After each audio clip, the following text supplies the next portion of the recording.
Assalamu alaikum. My name is Neha Irshad. I'm the student of NAD University in Electrical Department. My subject is Calculus. Calculus is the study of how things change. किसी भी चीज़ में change आ रहा हो तो उसे हम किसकी help से स्टडी कर सकते हैं? कैलकुलस की हेल्प से स्टडी कर सकते हैं. इसकी 2 टाइप्स होती हैं, differential calculus and integral calculus.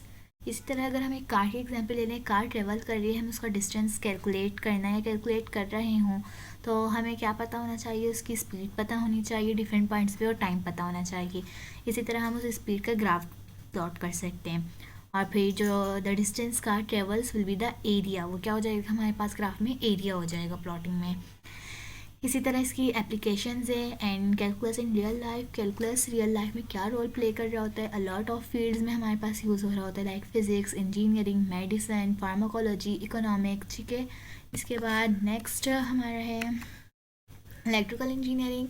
Calculus electrical engineering में क्या हमारे पास हेल्प करता है? In electrical engineering uses integration to determine the exact length of power cable. ठीक है. पावर केबल में हमारे पास हेल्प करता है. First chapter is complex number. Complex number क्या होता है हमारे पास? Complex numbers are the sum of real imaginary number of equation and it is denoted by Z. ठीक है. कैलकुलस का हमारे पास फर्स्ट चैप्टर कॉम्प्लेक्स नंबर है. कॉम्प्लेक्स नंबर क्या होता है? वो ये बता रहा है कि हमारे पास एक इक्वेशन में 2 पार्ट्स होते हैं, एक real parts and imaginary parts, और इसे हम किससे डिनोट करते हैं? जेड से. इसी तरह अगर हम इक्वेशन में देख लें, Z equal A plus iota B. Real part हमारे पास इसमें क्या है? ए. एंड इमेजिनरी पार्ट क्या है हमारे पास इसमें? बी. ये एक एग्जाम्पल कंसिडर की हुई है जिसमें हमारे पास एक इक्वेशन है जिसे हमने क्वाड्रेटिक फार्मूले से सॉल्व कर लिया है, जिसमें हमें बताया जा रहा है एक्स की 2 वैल्यू -1/2 प्लस -3 आयोटा/2. मिसेस है -1/2 तो रियल पार्ट है और 3 प्लस -3/2 हमारे पास इमेजिनरी पार्ट है. नेक्स्ट है आर्गन डायग्राम. अगर हम इस मतलब हमारे पास इक्वेशन दी हुई है जेड इक्वल 2 + 3 आयोटा, तो इसे हम कैसे प्लॉट में कैसे ग्राफ बनाएंगे इसका? तो जो हमारे पास एक्स एक्सिस होता है वो पॉजिटिव का होता है और जो वाई एक्सिस हमारे पास होता है वो एक्स एक्सिस जो हमारे पास होता है वो रियल पार्ट का होता है और वाई एक्सिस जो हमारे पास होता है वो इमेजिनरी पार्ट का होता है. तो हमारे पास 2 क्या है? रियल है तो हम इसे एक्स एक्सिस पे प्लॉट करेंगे. 3 हमारे पास इमेजिनरी है तो हम इसे वाई एक्सिस पे प्लॉट करेंगे. इसी तरह यहाँ पे कुछ फार्मूले गिवन है. मॉडुलस निकालने का फार्मूला क्या होता है? √x² + y². एंगल निकालने का फार्मूला क्या होता है? थीटा इक्वल है टेंजेंट इनवर्स y/x. अगर हम इसे प्लॉट करें, ग्राफ में प्लॉट करें और फिर बताएं कि कौन से कोऑर्डिनेट है. ठीक है. तो इस तरह लिखा हुआ है, plot the following, also find coordinate, write down the real and imaginary part. अगर हम इसकी फर्स्ट एग्जांपल देखें तो हमारे पास दिया हुआ है -3 + 4 आयोटा. रियल पार्ट हमारे पास इसमें -3 है, इमेजिनरी पार्ट हमारे पास इसमें 4 है. अगर हम इसे प्लॉट करें तो जो हमारे पास ये एक्सिस है, एक्स एक्सिस ये पॉजिटिव है, ये वाई एक्सिस, ये एक्स एक्सिस नेगेटिव है. ठीक है. ये वाई एक्सिस पॉजिटिव है एंड अब नीचे के साइड में वाई एक्सिस नेगेटिव है. तो हमें क्या चाहिए? -3, यानी एक्स एक्सिस में -3 यहाँ आ जाएगा. वाई एक्सिस में पॉजिटिव, वाई एक्सिस में चाहिए हमें +4, तो यहाँ पे आ जाएगा हमारे पास. ठीक है. तो ये कौन सा कोऑर्डिनेट है? Second coordinate. दूसरे एग्जाम्पल की बात करें, -3 -8 आयोटा. रियल हमारे पास -3 आ जाएगा और -8 इमेजिनरी आ जाएगा. ठीक है. नेगेटिव -3 हमारे पास मतलब 3 हमारे पास नेगेटिव एक्सिस में आ जाएगा, -3 और नेगेटिव वाई एक्सिस में आ जाएगा -8. ठीक है. और फिर बताना कौन सा कोऑर्डिनेट है? Third coordinate. उसके बाद हमारे पास इमेजिनरी नंबर चार्ट है. इमेजिनरी नंबर चार्ट से पहले हमें ये पता होना चाहिए कि आयोटा की वैल्यू क्या होती है, आयोटा स्क्वायर की वैल्यू क्या होती है और हमारे पास आयोटा क्यूब की वैल्यू क्या होती है. तो जो हमारे पास आयोटा की वैल्यू होती है वो हमारे पास होती है √-1. आयोटा स्क्वायर की वैल्यू होती है -1. आयोटा क्यूब की वैल्यू होती है, अगर हम इसे आयोटा स्क्वायर और आयोटा में ब्रेक कर दें तो माइनस आयोटा. आयोटा 4 की वैल्यू होती है, आयोटा 4 का हम ब्रेक कर देंगे iota square dot iota square में, तो ये हो जाएगा 1. इसी तरह अगर हम आयोटा 5 की बात करें तो आयोटा 5 की वैल्यू क्या हो जाएगी हमारे पास? आयोटा क्यूब और आयोटा स्क्वायर. ठीक है. तो पॉजिटिव आयोटा. अब हमारे पास यहाँ पे वैल्यूज़ रिपीट होना शुरू हो जाती हैं. ठीक है. तो अब इसी तरह हमें इसे इमेजिनरी नंबर का चार्ट बनाना है. इमेजिनरी नंबर के चार्ट बनाने के लिए सबसे पहले हमारे पास जो डिवाइड है एक्सपोनेंट, डिवाइड एक्सपोनेंट बाय 4, यानी जो भी हमारे पास आयोटा की वैल्यू दी हुई है उसे हम किससे क्या करना है, उसे हमें डिवाइड कर देना है 4 से। फिर जो हमारे पास रिमाइंडर बच जाएगा, यानी 39 आयोटा की वैल्यू, आयोटा की पावर 39 को किससे डिवाइड कर देंगे 4 से, रिमाइंडर क्या बच गया 3। ठीक है, उसके बाद पावर ऑफ आयोटा, जो भी हमारे पास रिमाइंडर बच जाएगा उसे हम आयोटा की पावर में शिफ्ट कर देंगे, उसके बाद उसका आंसर निकाल लेंगे। जैसे आयोटा क्यूब हमने अभी बताया किसके बराबर होता है, माइनस आयोटा के। आयोटा की power 51 divide by 4, 51 divide by 4 remainder बच गया 3। ठीक है, रिमाइंडर बच गया 3, इसे हम आयोटा की पावर में शिफ्ट कर देंगे। Iota cube again minus iota के बराबर होता है। इसी तरह लास्ट वाला अगर देखें तो आयोटा की पावर 20, ठीक है, 20 को किससे डिवाइड कर देंगे 4 से, रिमाइंडर बच जाएगा 0। अब इसे हम आयोटा की पावर में शिफ्ट कर देंगे। आयोटा 0 इक्वल है 1 के, क्योंकि किसी की भी चीज़ के ऊपर अगर पावर 0 आ जाए तो वो 1 के इक्वल होता है। इसी तरह हम conjugate of complex number, conjugate of complex number क्या होता है, जिसमें हमारे पास रियल पार्ट तो सेम रहे लेकिन इमेजनरी पार्ट के साइन चेंज कर दी जाए। ठीक है, यहाँ पे जैसे कि आप देख सकते हैं हमारे पास पहली वैल्यू है z इक्वल है x plus iota y।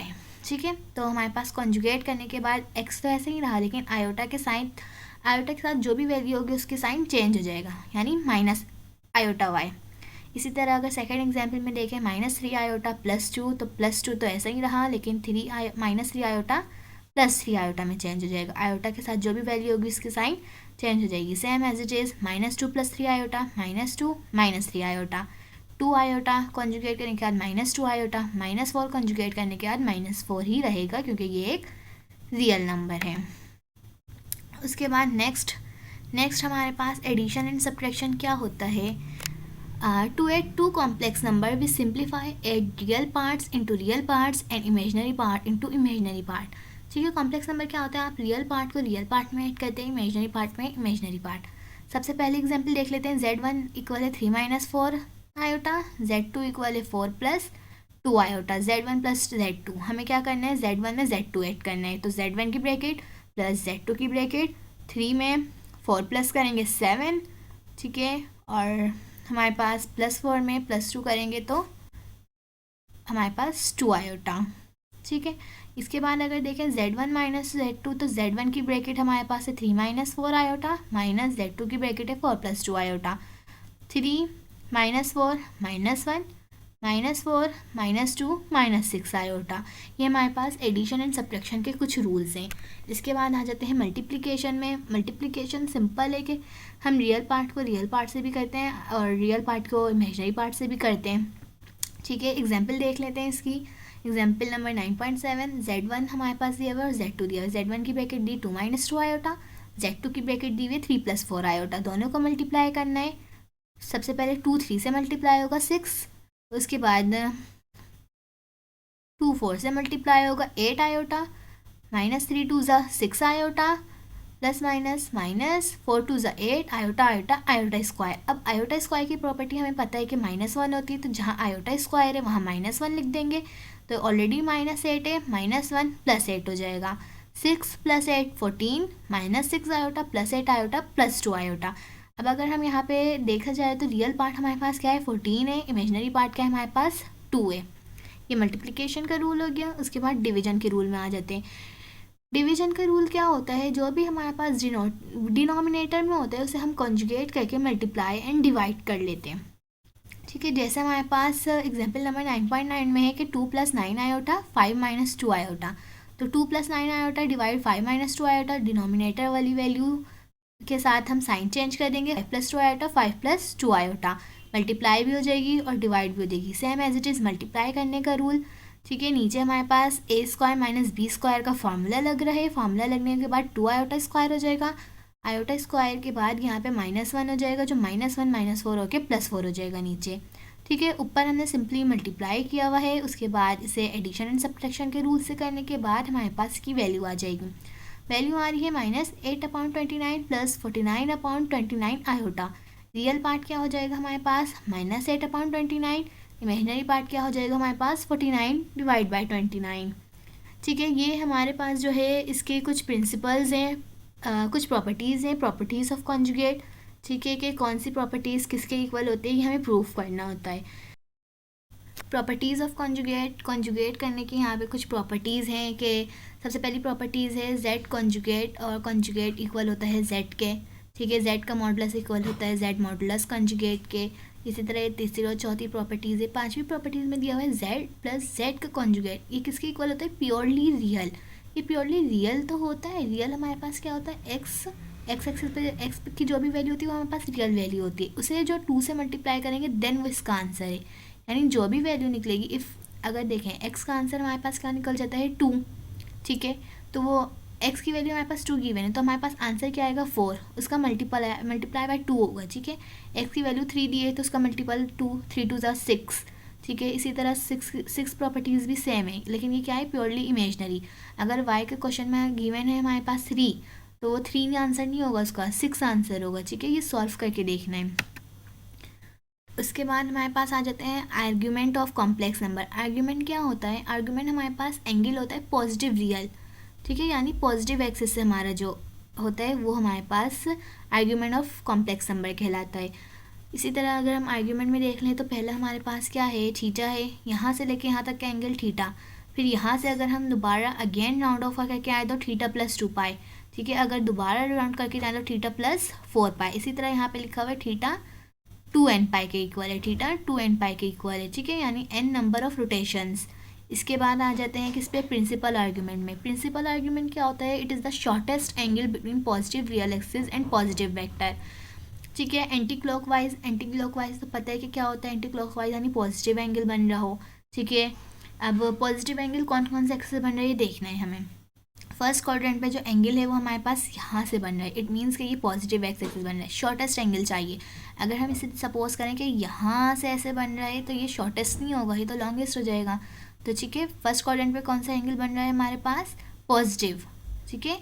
Second quadrant पे आ जाते हैं, सेकंड क्वाड्रेंट पे भी हमारे पास पॉजिटिव एक्सिस से बन रहा है। अगर हम यहाँ से क्लॉकवाइज बनाएंगे तो ये शॉर्टेस्ट एंगल नहीं रहेगा, ठीक है, इसलिए हमारे पास सेकंड क्वाड्रेंट पे भी एंटी क्लॉकवाइज। थर्ड क्वाड्रेंट पे देखा जाए, अब अगर थर्ड क्वाड्रेंट में हम पॉजिटिव एक्सिस से शुरू करते हैं तो यहाँ मतलब पॉजिटिव एंटी क्लॉकवाइज शुरू करते हैं तो यहाँ से यहाँ तक ये शॉर्टेस्ट तो नहीं होगा, ये तो लॉन्गेस्ट हो जाएगा। इस एज कम्पेयर दिस एंगल अगर हम यहाँ से स्टार्ट करें तो ये शॉर्टेस्ट है, तो ये कौन सा क्लॉकवाइज यानी नेगेटिव बन रहा है, ठीक है, तो नेगेटिव थर्ड क्वाड्रेंट पे बन रहा है। फोर्थ क्वाड्रेंट पे भी हमारे पास इसी तरह अगर हम यहाँ से एंटी क्लॉकवाइज स्टार्ट करें तो ये लॉन्गेस्ट एंगल हो जाएगा और क्लॉकवाइज स्टार्ट करेंगे तो शॉर्टेस्ट एंगल, तो फोर्थ क्वाड्रेंट पे भी हमारे पास क्लॉकवाइज बन रहा है। फार्मूला ऑफ प्रिंसिपल आर्ग्यूमेंट निकालने का फार्मूला अगर हम यूज़ करें यहाँ पे, फार्मूला सबसे पहले हम बनाएंगे, ठीक है। सबसे पहला फार्मूला अगर हम बनाने पे आते हैं तो Z1 इक्वल है 1 प्लस √3 आयोटा। इसका सॉल्यूशन करेंगे, सॉल्यूशन सबसे पहले हमारे पास इसका फार्मूला क्या होता है, टेंजेंट इनवर्स y/x। y की वैल्यू हमारे पास क्या है √3 और x की वैल्यू हमारे पास क्या है 1, ठीक है। तो इसी तरह हम यहाँ पे 1/√3 टेंजेंट इनवर्स √3 कैलकुलेटर में अगर हम टाइप करें तो क्या हो जाएगा हमारे पास π/3, तो इसका एंगल हमारे पास क्या आ जाएगा π/3, इसका एंगल हमारे पास आ जाएगा π/3, ठीक है। अगर हम इसे यहाँ पे प्लॉट कर लें तो प्लॉटिंग के भी हम जरिए देख सकते हैं कि फर्स्ट क्वाड्रेंट पे आ रहा है, फर्स्ट क्वाड्रेंट पे π/3 1 प्लस √3 आयोटा के हमने प्लॉट किया तो फर्स्ट क्वाड्रेंट पे आ रहा है, ठीक है, और इसका एंगल क्या बन रहा है π/3। अगर हम सेकंड का देखें तो Z इक्वल है 1 plus √3 iota minus 1 plus √3 iota, तो ये कौन से कोऑर्डिनेट पे हमारे पास आ जाएगा, सेकंड कोऑर्डिनेट पे। सेकंड कोऑर्डिनेट पे निकालने का तरीका, ये जो हमारे पास यहाँ से यहाँ तक है हमारे पास प्रिंसिपल आर्ग्यूमेंट है, लेकिन हमें सबसे पहले एंगल पता होना चाहिए। एंगल हमें पता है कितना है, फर्स्ट एंगल ही देख लेते हैं, π/3 है, तो π/3 है, लेकिन यहाँ से हमें यहाँ से लेके यहाँ तक का एंगल चाहिए, प्रिंसिपल आर्ग्यूमेंट तो यहाँ से लेके यहाँ तक का है, तो हमें पता है कि ये पूरी चीज़ पाई के इक्वल होती है, ये पूरी चीज़ हमारे पास पाई के इक्वल होती है। तो हम पाई में से क्या करेंगे, यहाँ तक का एंगल माइनस कर लेंगे तो हमारे पास प्रिंसिपल आर्ग्यूमेंट आएगा। यहाँ से लेके यहाँ तक की चीज़ पाई है, हमें यहाँ तक का एंगल पता है, यहाँ तक का एंगल हमें मालूम करना है, तो पाई में से मालूम कर देंगे यहाँ तक का एंगल, तो हमारे पास प्रिंसिपल आर्ग्यूमेंट वाला एंगल आ जाएगा, ठीक है। तो इसका फार्मूला क्या बन जाएगा, pi minus modulus of theta, ठीक है। तो पाई माइनस ऑलरेडी हमें एंगल पता है π/3, तो 2π/3 आ जाएगा, डेट्स इट। उसके बाद आ जाते हैं नेक्स्ट क्वेश्चन पे। नेक्स्ट क्वेश्चन है हमारे पास थर्ड क्वाड्रेंट पे, -1 -√3 आया होता है जो कि थर्ड क्वाड्रेंट पे। अब अगर थर्ड क्वाड्रेंट की बात करें तो हमारे पास शॉर्टेस्ट एंगल क्लॉकवाइज आ रहे हैं, ठीक है। हमें यहाँ से यहाँ तक का एंगल मालूम है कितना है, पाई है, सॉरी पाई/3 है, और हमें यहाँ से लेके यहाँ तक की चीज़ मालूम है वो कितनी है, पाई है। तो हम क्या कर देंगे, पाई में से माइनस कर देंगे पाई/3, तो हमारे पास आ जाएगा 2 पाई/3। लेकिन हमें पता है कि हम यहाँ क्लॉकवाइज जा रहे हैं यानी नेगेटिव डायरेक्शन में जा रहे हैं, तो बोथ साइड हम माइनस कर देंगे। माइनस करने के बाद हमारे पास आ जाएगा -2 पाई/3। और इसका फार्मूला क्या सेट हो जाएगा, अगर हम इसे मल्टीप्लाई करें, minus pi minus minus plus theta, यानी angle modulus of angle equal है माइनस पाई, ठीक है। फोर्थ क्वाड्रेंट की बात करें तो z इक्वल है -1 √3 आयोटा, जो कि फोर्थ क्वाड्रेंट पे बिलोंग कर रहा है। फोर्थ क्वाड्रेंट के लिए अगर हम फार्मूला सेट करें तो क्या होगा, हमारे पास यहाँ से लेके यहाँ तक का एंगल हमें ऑलरेडी पता है पाई/3, लेकिन क्लॉक वाइज है तो नेगेटिव साइन लग जाएगा, ठीक है। इसी तरह चारों क्वाड्रेंट के हमने यहाँ पे फार्मूले सेट कर लिए हैं, ठीक है। तो हमने सबसे पहले क्या पढ़ा, कॉम्प्लेक्स नंबर क्या होता है। कॉम्प्लेक्स नंबर पढ़ने के बाद हमने उसके आर्गन डायग्राम देखी, उसके बाद हमने उसको प्लॉट करना सीखा, real and imaginary part find out करना सीखा। देन इमेजिनरी नंबर के चार्ट देखे, आयोटा की वैल्यू क्या होती है, आयोटा स्क्वायर की, आयोटा क्यूब की, आयोटा 4 की, उसके बाद आयोटा 5 से वैल्यूज़ दोबारा रिपीट होना शुरू हो जाती हैं। कॉन्जुगेट ऑफ कॉम्प्लेक्स नंबर पढ़ा के रियल पार्ट के साथ हमारे पास सेम साइन रहता है, और जो हमारे पास इमेजिनरी नंबर पार्ट होता है उसके साथ हमारे पास साइन चेंज हो जाती है। उसके बाद हमने एडिशन एंड सब्ट्रैक्शन के कुछ रूल्स पढ़े, मल्टीप्लिकेशन के रूल्स पढ़े, डिवीजन के रूल्स पढ़े। देन हमने प्रॉपर्टीज़ ऑफ कॉन्जुगेट पढ़ी। उसके बाद हमने आर्ग्यूमेंट ऑफ कॉम्प्लेक्स नंबर पढ़ा कि क्या चीज़ होती है। उसके बाद हमने प्रिंसिपल आर्ग्यूमेंट पढ़ा। प्रिंसिपल आर्ग्यूमेंट में हमने एंटी क्लॉकवाइज एंड क्लॉकवाइज समझा क्या होता है। उसके बाद हमने इसके फार्मूले बनाए। फार्मूले बनाने के बाद चारों फार्मूले आप यूज़ कर सकते हैं, आप चाहें तो उसे मतलब फार्मूले जिस तरीके से हमने प्लॉट किए हैं इस तरह आप यूज़ कर सकते हैं कि यहाँ पे पाई है तो पाई माइनस दिस, या फिर आप फार्मूले याद कर लें तो आप डायरेक्ट फार्मूले से फाइंड आउट कर सकते हैं, ठीक है। ओके।